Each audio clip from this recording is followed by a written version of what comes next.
बच्चों, कैसे हैं आप सभी। आशा करता हूँ अच्छे होंगे। हम लोग इस वीडियो में एक्सरसाइज 3.1 के क्वेश्चन नंबर 6 पर बात करेंगे। क्वेश्चन नंबर 5 तक हम लोग लास्ट वीडियो में कर चुके थे। इसमें एक्स वाई जेड के मान ज्ञात करने, मैट्रिक्स दी गई हुई हैं इक्वल मैट्रिक्स, तो इन पे आपको एक्स वाई जेड की वैल्यू फाइंड करनी। जैसे फर्स्ट नंबर आप लोग देखिए, फर्स्ट है 4 3 x 5। ये पूरी मैथ की सबसे इजी एक्सरसाइज है, सबसे इजी चैप्टर है। y z और यहाँ पर 1 5। तो देखिए ये 2/2 की मैट्रिक्स है। इसका जो एलिमेंट है संगत अवयव क्या है y, तो 4 = y। तो यहाँ से पता चल गया y की वैल्यू 4 हो गई। फिर इसके बाद x = 1, x की वैल्यू 1 हो गई। और z का संगत एलिमेंट क्या है, ये, तो z = 3। इसमें आपको खाली देखकर ही आप बता सकते हैं इनकी वैल्यू क्या है। सेकंड में है, कुछ सॉल्व करने के लिए यदि मिलता है तो देखिए पहले क्वेश्चन नोट कर लीजिए। x + y 2 5 + z xy और इधर 6 2 और यहाँ पर 5 8। ये भी 2/2 की मैट्रिक्स हैं। ये क्वेश्चन्स आपको जैसे मिलेंगे तो ऑब्जेक्टिव क्वेश्चन के रूप में मिलेंगे। अब जैसे इसका संगत एलिमेंट क्या है, ये, तो x + y = 6। यहाँ ये एक इक्वेशन बन गया। अभी वैल्यू आप डिफाइन नहीं कर सकते। फिर इसके बाद ये z है, देखिए।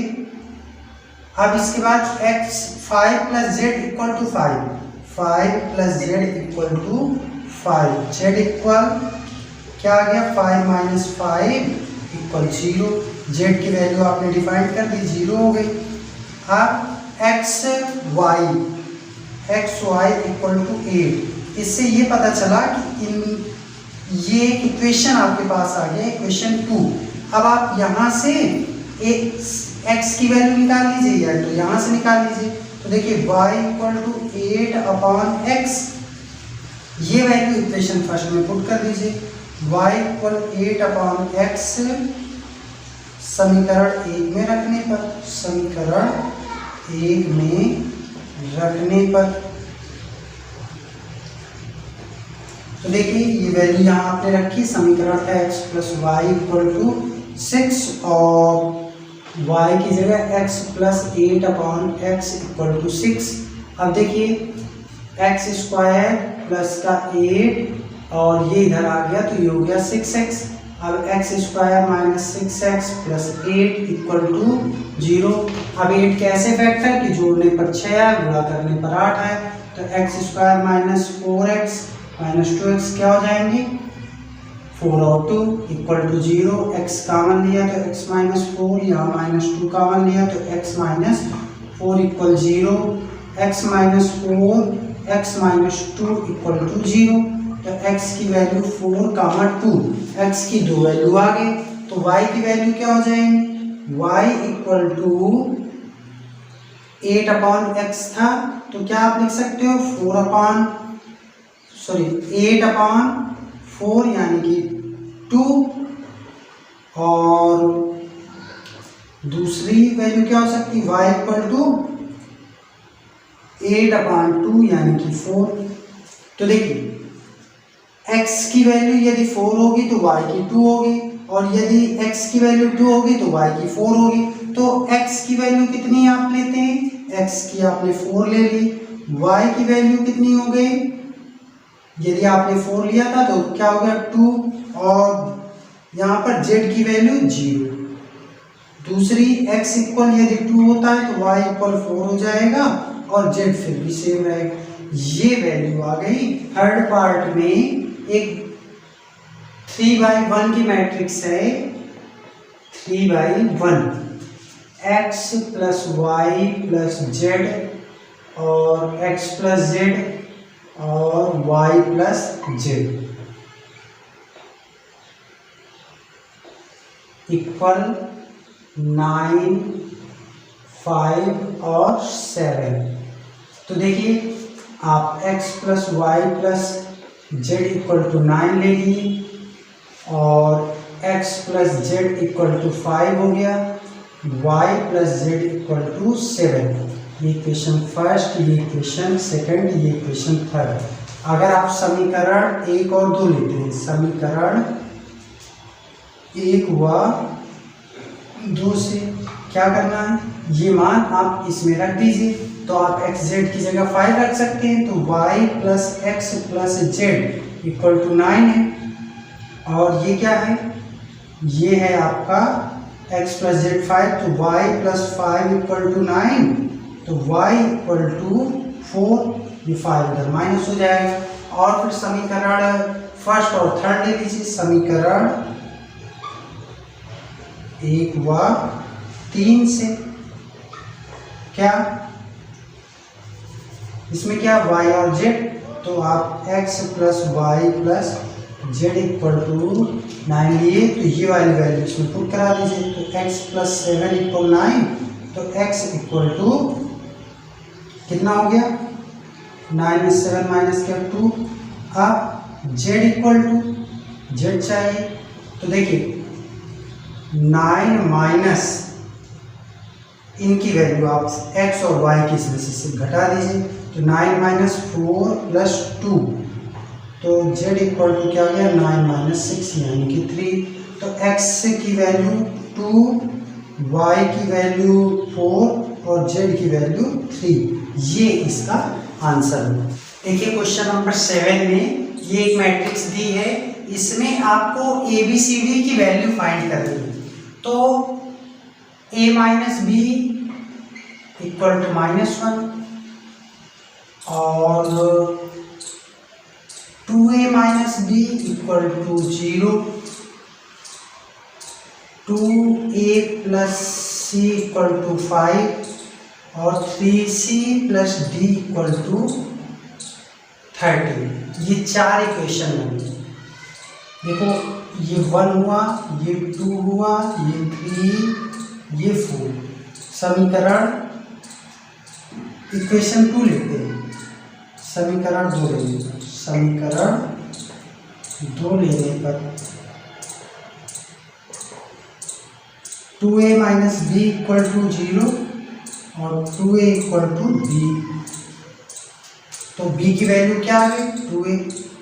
अब ये मान समीकरण 1 में आप रख दीजिए, b इक्वल 2a समीकरण 1 में रखने पर क्या हो जाएगा, a माइनस बी इक्वल -1 है, तो a माइनस 2a इक्वल -1, तो माइनस a इक्वल टू -1, ये कट गया, a की वैल्यू 1, तो b की वैल्यू 2a यानी कि 2 × 1 यानी कि 2, a की आ गई, b की आ गई। अब ये वैल्यू इक्वेशन थर्ड में रख दें, a की वैल्यू a इक्वल 1 समीकरण थर्ड में रखने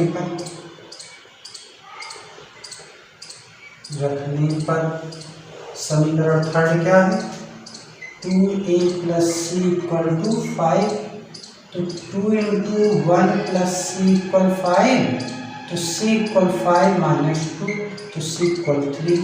ये वैल्यू उठा के फोर्थ में रख दीजिए, c बराबर 3 समीकरण 4 में रखने पर क्या हो गया,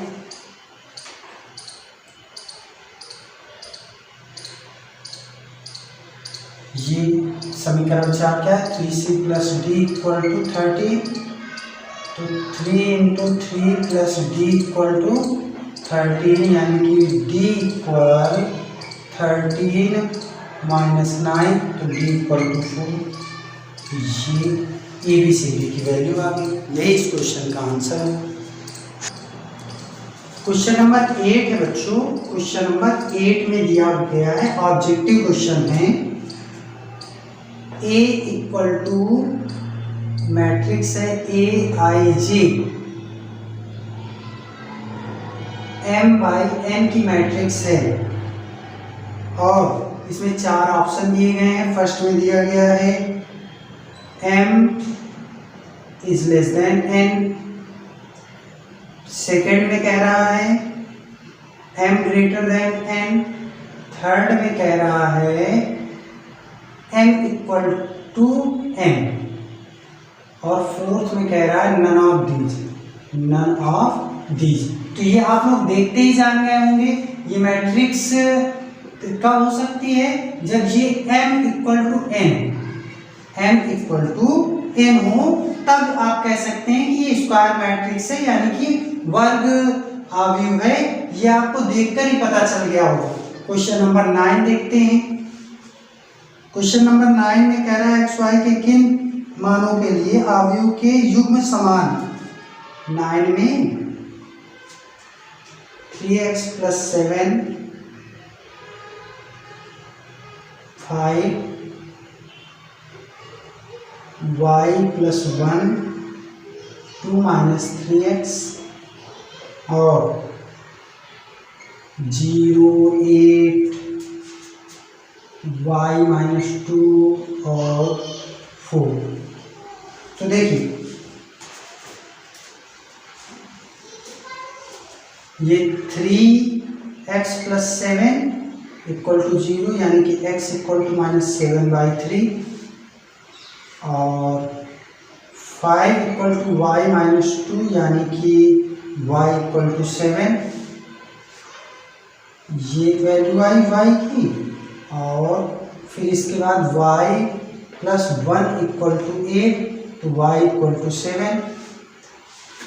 फिर 2 - 3x = 4, तो ये इधर गया 2 - 4 = -3x, -3x से +3x, तो ये कितना हो गया -2/3 = x।